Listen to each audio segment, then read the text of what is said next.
are waiting, and Stephen's ready.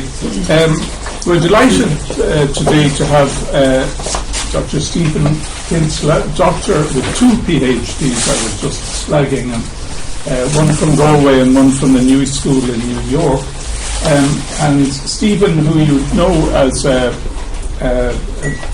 he's prolific in his output and takes a different view than most academic economists with respect to all academic economists in Ireland. And he's going to talk about the post-austerity era, the future as we face it. So over to you, Stephen. And as I say, you speak for as long as like 20 minutes, 40 minutes, and then we'll have questions and answers. But I will end promptly at 2:15 to let everyone get back to work. Great. Okay. Well, first off, thank you very much for the invitation to speak. It's really nice to be here. I've never been to TASC before, although we've been corresponding with everybody here for years. So it's nice to put faces to the email addresses. There's still no socially accepted protocol for I know you from the internet. So it's nice to be kind of hi. So this is work that I'm doing with Vincent O'Sullivan. He's a research associate at the University of Limerick, but he's also at PwC in their Centre for Governance. So Vincent and I have been writing a lot about governance. I'm particularly interested, not about regulation, but also particularly governance, how it works and how it's put together. This is complementary to the work that I do in macroeconomics. I'm generally I would consider myself, I suppose, a post-Keynesian economist, in the sense that I look at demand-led models, effective demand in particular, and radical uncertainty. I don't call it ideal uncertainty, it's just Keynesian uncertainty. It's a particularly nerdy point that I may pass over. So this is trying to marry my 2 interests. One is in macroeconomics, and particularly macroeconomic modelling, and this taking a look at the actual detail of the post-crisis governance architecture that the Irish economy is going to sit within. People say things like, "Oh, it's quite complicated," and whenever anybody says that to me, I say, "Show it to me." It's a sort of no, you'll be grand. Don't go on. It's a bit complicated. You wouldn't understand. I watched the Angela Cairns testimony before the PAC. I think they used the word "it's complicated, deputy." The phrase quite a few times. So I was there roaring at my PC to sort of say, "Well, explain it." So I tried to explain this to myself, and that's basically the content of this paper. So the first part, I'm going to talk about austerity and how we should maybe think about it in terms of sectoral balances, which is an older way to think about the motions in the macroeconomic aggregates that we tend not to look at, and certainly mainstream economists tend not to look at all. This is generally work considered to be from a school of thought developed by a guy called Wynne Godley, who died 3 years ago now, I think. So this, but it goes back quite a bit further. So first off, looking at austerity in a particular way. Okay. Just going to leap forward now. I'm here. We're good. Okay. Every PowerPoint presentation must start with a 5-second. I can't get it to work, even though I've given 1,000 PowerPoint presentations. So 2 things. Ireland is the poster child for austerity, and 2, taking an actual look at the architecture of post-crisis governance.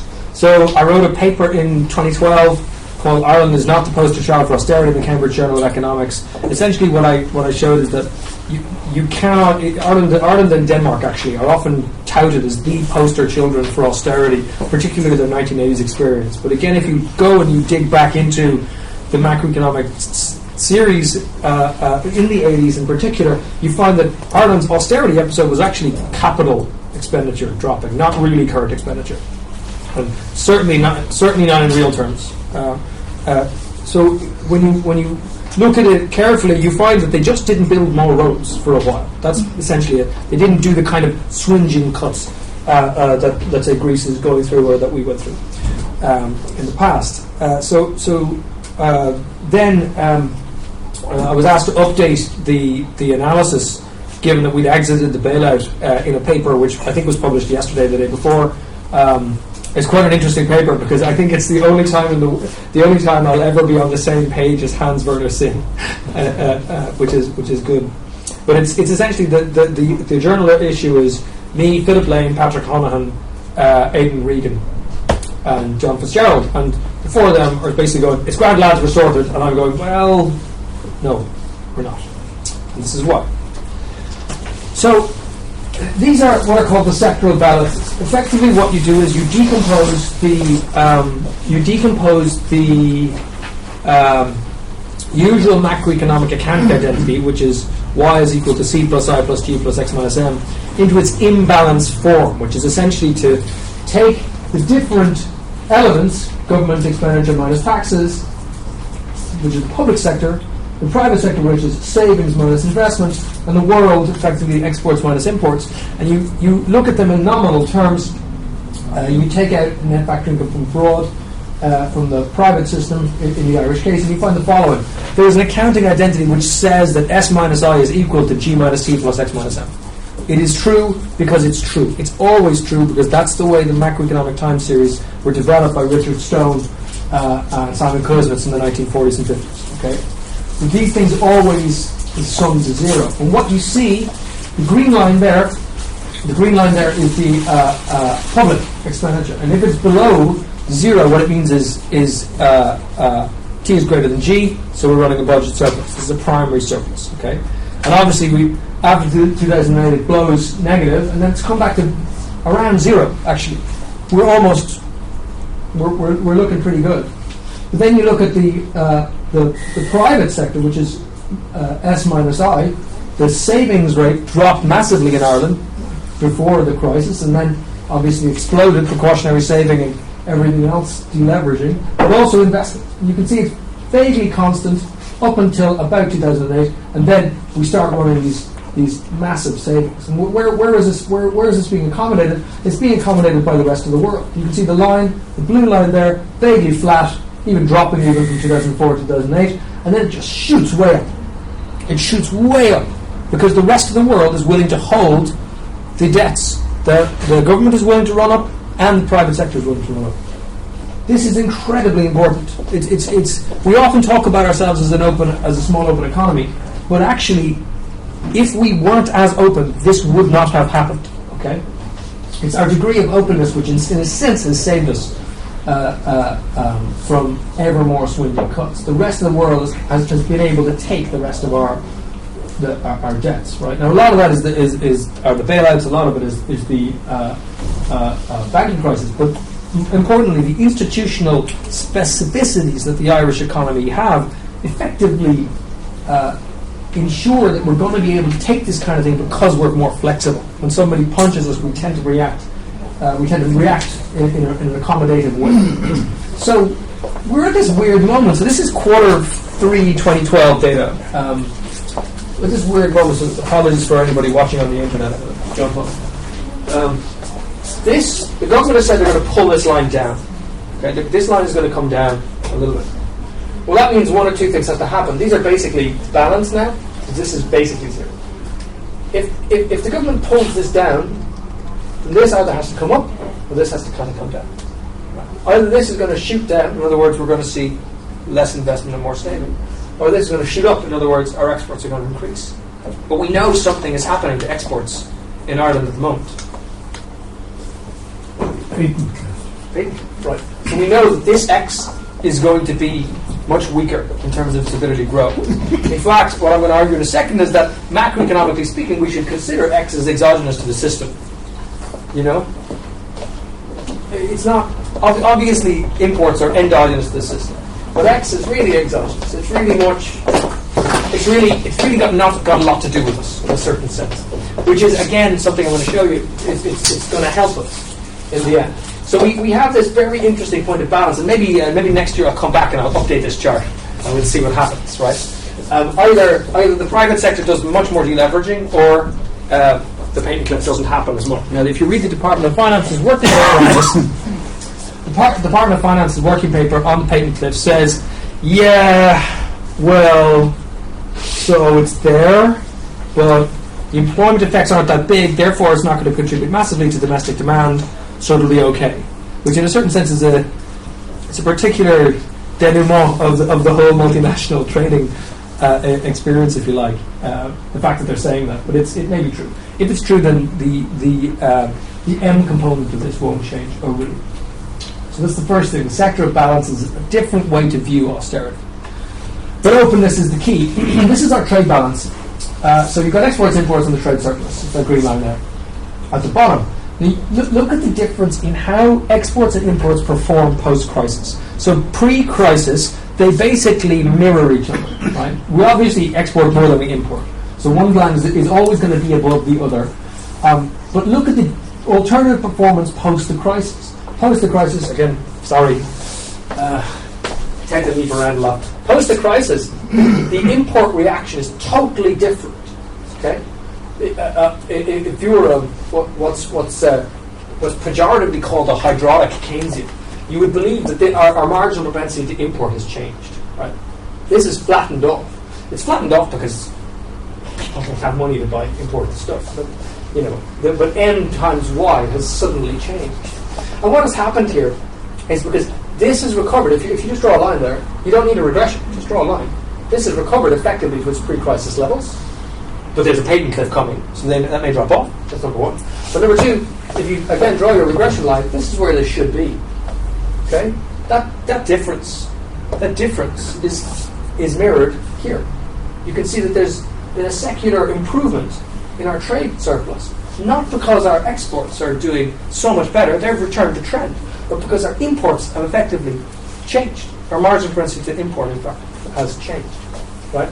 So it's our openness and the fact that exports, in a certain sense, don't have a lot to do with domestic economy, at least not the sectors that experienced the macroeconomic crisis of 2008 and onwards, that have allowed this to swing up, and that's obviously affected X minus M, which has allowed the rest of the world to accommodate, and we have this nice accounting system. You should also notice that there's no economics in this whatsoever, right? This is all accounting. Yeah, I haven't shown you a model. I've just written down what the numbers are. There's no theory, unless you believe the people who are writing down the numbers have a theory, which may be true, but it's maybe a bit meta for this talk. But you can see that openness here is the key. All right. So this is a paper by. This is from a paper by Gennaro Zetza. What he shows is austerity predicated on openness won't work as well elsewhere. You're looking at share of exports as a percentage of GDP, right? A certain measure of openness. Ireland is so different from the rest of its natural cohort, you have to show it on a different axis, right? Ireland is on the right scale, and everywhere else is there. So you've got Portugal, Spain. Just take Portugal, 32% exports on GDP, all the way up, climbing massively to 40%. Ireland, 20% to 110%. Sorry, not 20%, 80% to 110%. So we are not the same, is my point. We are not the same, and policies that work here will not work elsewhere. That's the first point of the talk, right? We are not the same, and it's not because we're the best little country in the world to do business, right? That's not.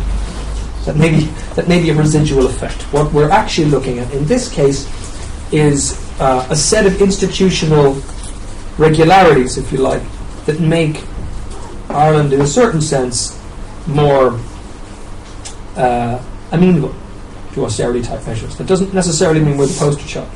It just means that when it came along, we weren't going to be as hammered by it as other people. Okay, so we have targets. Our policymakers have targets. They have targets that they have to meet, and these targets are now enshrined in law, in some cases at the constitutional level across the Eurozone. I'm talking, of course, about the six-pack to two-pack and the debt break. But if you just look at the Maastricht rule, this figure plots the current account deficit on one side, the current account surplus on the other side, and the government deficit here. Okay? The blue line is the Maastricht 3% rule. So what you're looking at here is in 2008. In 2008, we're here. Okay? We're here. So this is a certain sense sort of a scatter plot. And what we do is we trend around. Current account deficit swings back positive. Why? Because we're the best little country. We're paying our way in the world again, as Brian Lennon famously said. No, this had to swing back because the private sector was deleveraged and the government sector was pulling G minus T closer. This had to swing around positive. Okay? In accounting terms, it's impossible not for this to happen. And this, if you like, gives us that point in the first graph that I showed you, where we're just balanced between x minus m and s minus I. Now the question is, okay, where are you going to go, Mike? Where are you going to go? So Michael Noonan has to go there, right? Well, you can't go there. That's Germany, right? Germany 6.8%, right? Is it still 6.8%? Have they changed Germany's current account surplus? It's there or thereabouts, but I think it might be high sixes, low sevens. So it's there. Okay, and they've got a government deficit, so they're government. Okay, so very interesting. They're in a surplus country, so there's Germany. So we're all trying to get there, right? Everyone wants a current account surplus and the government expenditure surplus. But if you think about it in the sectoral balance terms, that's sort of impossible. We can't all run a current account surplus. It's not possible, unless China's buying it all. So here's our rule. I'm going to get rid of this, but we've got more rules, right? We've also got the macroeconomic procedure, imbalance procedure scorecards, which say, well, lads, you can't go this way. You can't go this far this way. You can't really go this far this way, right? So suddenly, it's target practice, right? The government has to deliver something in here, but it's not even in here. It's here. He has to go here. This is the only range of values of this for which it's acceptable. After this, you start private sector deleveraging.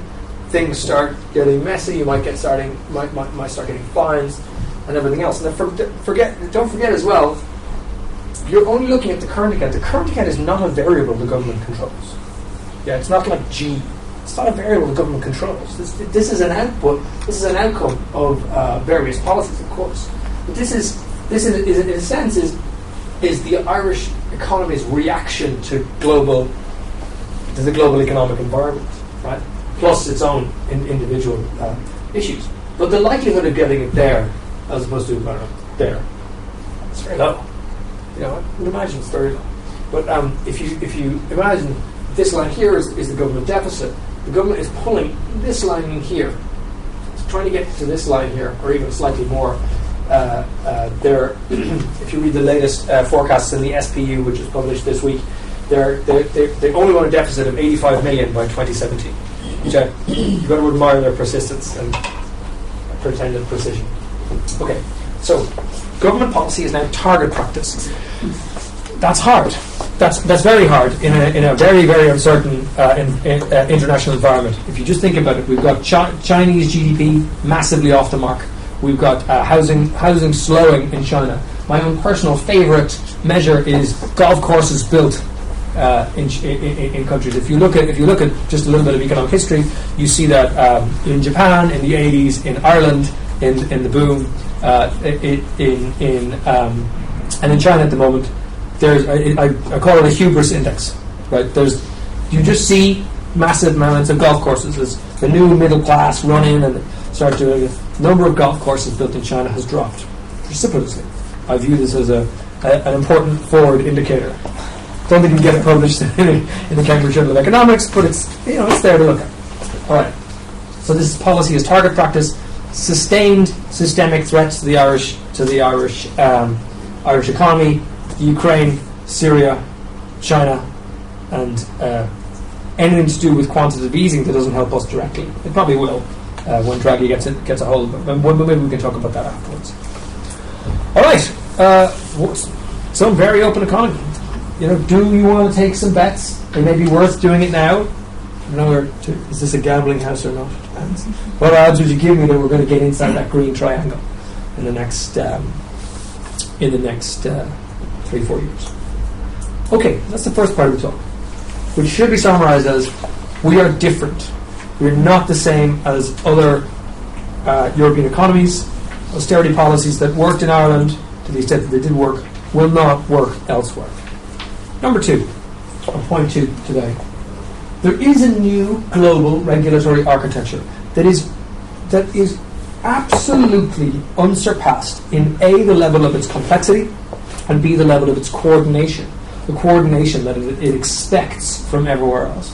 One of the things that absolutely shot past the media, which Andrew Haldane talked about recently, was many of the G7 countries actually have unlimited swap lines between these countries now. Unlimited amounts of unlimited swap lines. In other words, they'll exchange currency with one another at any limit for any amount of time for any level. This is probably one of the greatest changes to global regulatory architecture in maybe 80 years, and absolutely nobody knows. They'll notice it the next time there's a crisis, of course, because things won't get backed up. But there it is. So the new global regulatory architecture, unprecedented in scale, complexity, the level of coordination that's required, but most importantly, in its scope.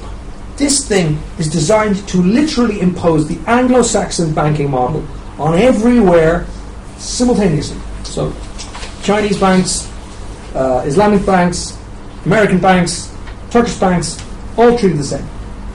You could argue that they are the same, but I would argue that the institutional structures underpinning these things are totally different. That's number one. Number two, when we look at these systems, there is no mention of shadow banking. So shadow banking is unregulated banking that doesn't have a lot to do with this regulatory architecture. There's no attempt in this model to grasp it's not an nettle, it's a big spiky elephant that is shadow banking. So you can see here the G20, the FSB, Bank for International Settlements, the IMF, IOSCO, then you've got the various central banks and the national supervisors. And these are, you can see there are different tiers where the G20 essentially are hoovering everything up as they go. Now you might think, well, that's pretty complex. Well, it's actually not. The regulatory reform has actually changed what it means to be a regulator. Okay, so we've got too big to fail. That's the first one. They want to stop another Lehman. Too big to fail. That means you need recovery and resolution systems. You need regulators with the power to break up banks, right? And then you have segregation. You need to be able to take a good bank, chop it in two, and go, that's a NAMA, or a bad bank, an asset management corporation, and the rest of it is grand, jog on lads, borrow as normal. That's too big to fail. Prudential regulations stop things getting bad again. So that's governance and capital liquidity and leverage ratios. This will be Basel III and everything else, okay? And the CRD4 systems. Apologies that this is a bit of an acronym soup. It's intended to be opaque, unfortunately. And then you've got market reforms, the first and most important of which is transparency. The amount of reporting that the banks have to do now on a daily basis is truly tremendous. The Bank of England accepts something like 500 million individual pieces of information per day from its banks. So that's the kind of transparency we're talking about. Market structure and integrity. This is saying, well, okay, in the Irish case, for example, we have the PLR banks. We're going to take the smaller ones, stuff them into the bigger ones, and that'll be fine. OTC derivatives reform. This turned out to be one of the weirdest risk pools ever, but over-the-counter derivatives trading, because it's obviously opaque. I can't see you're trading with me, but the regulator can't see that we've done this trade, so they think I'm holding the cash, but actually you're holding the asset goes bad and you sue me. It's a big mess. And of course what happens when the system goes bad at the same time, everyone sues everybody else and nobody's sure what anything's worth. So it's a big problem. Investor protection and choice. It is important to note that people want to keep the average mortgage buyer, motor loan taker, outer person whole. And you can see the regulations. Dodd-Frank Act, which is hundreds of regulations. MiFID II, Basel III, MAR, the securities law derivative, different solvencies, central securities depositories, and FATCA. I wish they'd call it FATCAT. If they'd only come up with another word with a T, it would have been brilliant, but they didn't. And you can see what's happened. What's happened is it's changed the banks. The bank has to make capital and liquidity provisions. It's going to change their risk appetite. So effectively, if you're a fixed income trader right now, you're earning no money. You're earning no money at all. You personally, your Lamborghini will have to wait till next year. Sad, because the risk appetites of the managers have gone away. Cultures have sort of changed. any of you reading Michael Lewis's new book will get a sense of how the culture is different. Governance and management have to change, but there's a big question mark over whether this is actually happening. Whether they're just doing some of this to the middle managers and not actually changing anything. Operations and technology, this is high frequency trading. They need to change. They need to change how high frequency trading is allowed, and the clients and everything else. The actual returns on equity that we have. This changes the banks, and the banks are, and by banks I mean financial intermediaries, and this changes the market. The investors, regulators, the real economy, plumbers and economists and everything else, and technology. All of this is being affected by these regulations. Okay? And this changes the markets. The level of financial and regulatory reform, the sheer number, we're talking in the thousands per country. Every time this comes in, it's not coming in at the European level, it comes into the national level. Thousands of individual regulations by country. There's a massive ambiguity. Nobody knows how this is going to work out. One of the reasons that nobody knows whether this is going to work out or not is let's just take the credit restriction derivatives, credit restriction directives. Okay, this is the fourth element of this. Right? Just take this one. When you want to introduce this into the European banking system, you do a cost-benefit analysis. You say, who's going to be affected by this? How much is it going to cost? Who's going to be affected? Is it a good thing or not? Okay, fine, it's grand. Roll it out. But then let's say you want to bring in, I don't know, the fat cap, right? Which is all about ensuring that these guys are okay. Well, you do a cost-benefit analysis of this, but you don't do it in relation to this. It's done in isolation. Yeah. So each time one of these things is rolled out, there's a way to roll it out. The cost-benefit analysis is not taking into account the fact that this, and this are running out at the same time. Yeah. So when you say that there's ambiguity in outcomes and impact, you don't know how this is going to work. Number one, and you've got no idea how it's going to work in the presence of this. Number two, there is no way you're going to get these different regulatory environments to converge. But there's one really good thing out of all this is the banks have been forced to comply in a really big way. And they will continue to comply as effectively as the central banks, and particularly the European Central Bank and the European Banking Authority, move into a phase of really operational control of these networks. Okay. And this is what I mean by show me the complexity. What you're looking at here, these are the dates for when these things get rolled out, right? So EMIR, right, which is there to regulate markets and trading. Okay, you bring in. If you're looking at this, I can't really read it. That's sort of the point, right? Dispute resolution, portfolio reconciliation, compression effect. Right, this is what's coming here, and then third country rule proposals, third country rules in effect, collateral reporting, and off we go. Right. You can see every bank, or most banks, have to deal with this. Here, quarter 3, 2013. Here, this is just the CRD4, and you can see these timetables. These timetables continue, by the way, keep getting pushed out. That's another important point, is that the guys come on and say, all right, so we've got the asset management regulations coming in, and the first reporting for alternative investment financial systems is 13th of the 1st, 2014, or 31st of the 1st, 2014. They come around and they go, well, this didn't really work, or the national supervisor says, well, look, the systems aren't there, and they go, okay, move it by 3 months. So these dots are constantly shifting. That's the technocratic level. At the political level, nobody wants to bring in a set of regulations that's going to strangle credit creation in the real economy. Absolutely nobody. No politician wants to be the one to say, hey, listen, lads, I'm the reason nobody's getting mortgages. Right? Nobody wants to say that. So, and again, for particular, so this is the banking union, the SRM. This is huge, absolutely huge. This keeps getting moved. It's actually just been moved again. And then deposit guarantees, again, continually keeping moving. You can argue with this. You can say, well, look, the guys have to do something. It's important that they do it in a coordinated way. But I hope this gives you a sense of just the task that these guys have to undertake to make this happen, right?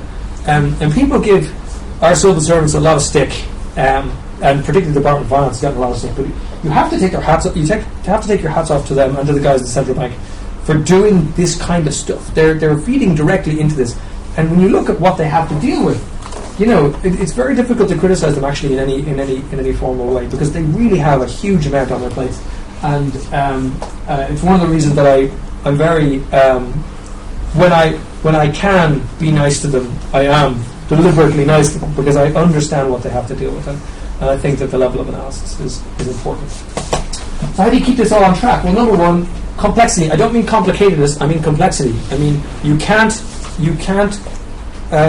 predict where a system is going to go from its initial conditions. That's what I mean. I mean in its dynamical system sense, you really have no idea where this is going to end up, right? So it's not complicatedness, it's complexity. What I was showing you there is complicatedness before. This is complexity in the system's sense. The pace of change is unprecedented. The new truths and new rules. No one has a clue what's going to happen when these things roll out in real time, and when you actually have to break up a bank using them. Because that's what this is all about.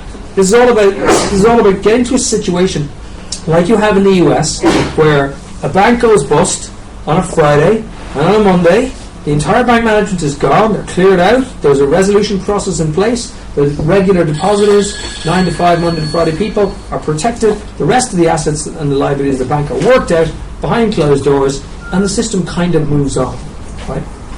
That's fine. That's fine for, the first central bank of Topeka, right? You can't do that for Bank of America. You can't do that for Commerce Bank. Commerce Bank is Commerce Bank and Deutsche Bank are, half the GDP of Germany. Either of those either starts wobbling, we're in real trouble. Okay, there's less time for impact assessment or planning when you have to do all that at the same time. Our civil servants across Europe, and particularly the guys in the Commission and the European Central Bank, really don't have time to think about this. They have to get it implemented. Huge amounts of Rumsfelds. Okay, agreeing the details is proving difficult, putting it mildly. Nobody wants to have their particular patch upset while working towards this common goal. Every time the G20 meets, commitments slip, right? And my big worry is, will the memory of the crisis fade? Will the political business cycle take over? And will it be the case that we'll have this Minskian system where, okay, there was a crisis, things were bad, then people kind of forgot and moved on. A lot of Minsky's students, in particular, did a lot of work on figuring out when does the memory of the crisis actually fade, and it's 7 to 8 years, right? And if you benchmark the crisis is really happening around late 2008, well then, we've got about a year, 2 years before people start going, stop bringing that up. Stop talking about that. So it's in the past. Relax. Stop talking about it. Chill. So then, obviously, if the memory of the crisis fades, then all of this will simply calm down. The regulations will be dismantled. Suddenly you'll have bankers on the TV going, hey, look, you need to let the market do what it wants. Jamie Dimon is already talking about, hey, look, any more regulations, lads, and credit to the real economy goes away. He was in the Financial Times last week talking about it. And people are going, oh, wow, this is great. So, it's a worry. All right. There is a regulatory life cycle, and this is something that Vincent and I have identified a long time ago now, it feels. But you start at the top there with saving, okay? You have, at a certain point, you wake up in the morning, and the bankers rock up to your office, and you're the leader of the country, and they say, listen, we need money now, or it's all over, ATMs won't work. You've got to save the banks. Capital injections, restructuring, monetary policy, bans on certain activities, short selling in particular in this crisis. Then you assess the damage, right? You get the regulators, you get the people who know how to read balance sheets into these banks, and you ask them what they need and what's the damage going to look like. Well, who does that? The blame game effectively begins. Whose fault is it? Is it Shawnee's fault? Is it Bertie's fault? Can we identify whose fault it is? And then you get back to sorting it out. So this is designing the new system. Many of you remember 2-3 years ago, Alan Dukes was on the radio about once every 2 weeks saying, I have a new design for Anglo. It's going to be 2 banks and 3 banks and a pony, and everything's going to be grand. They were redesigning the system in a certain sense. And the recently released consultancy reports to the Department of Finance actually show that they were talking about redesigning the system then. They had various options for how to do things, creating bad banks and so forth, then in 2008. So this is all kind of moving together. Legislating is very tricky, right? You have to bring these legislative components in. It's very tricky, it's hard to do. It helps if you've got a massive majority under whip, but not every country has that. and now implementing. That's where we're at now. We're at the implementation phase.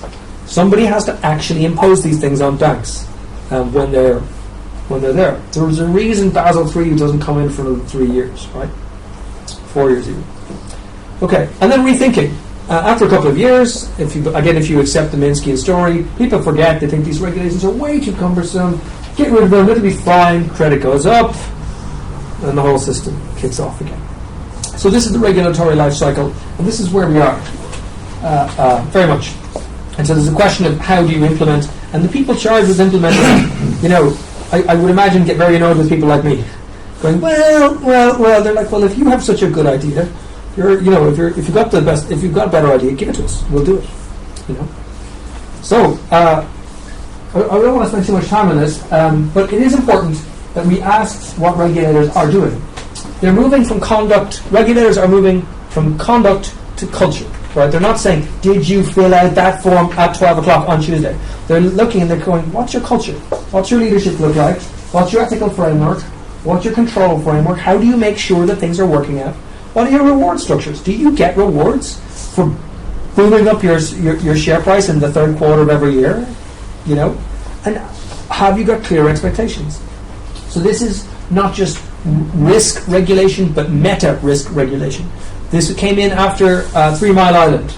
After the 3 Mile Island incident, nuclear, very near nuclear meltdown, the regulators came in and they said, what level of incompetence was going on? What regulations didn't you follow? And it turned out that it followed them all. The 3 Mile Island guys had followed it all, but what they had done was there was an absolute focus on ticking the box. They ticked every box, and every box was ticked, and they could show there was a tick in every box. But what they missed was that global view, which said, well, hang on a second, if this pipe goes bang, then there's a problem over here. Right? That's this meta risk. So it's the risk of, did Bob, get the loan documentation, to Jane at 12 o'clock? Yes. Okay.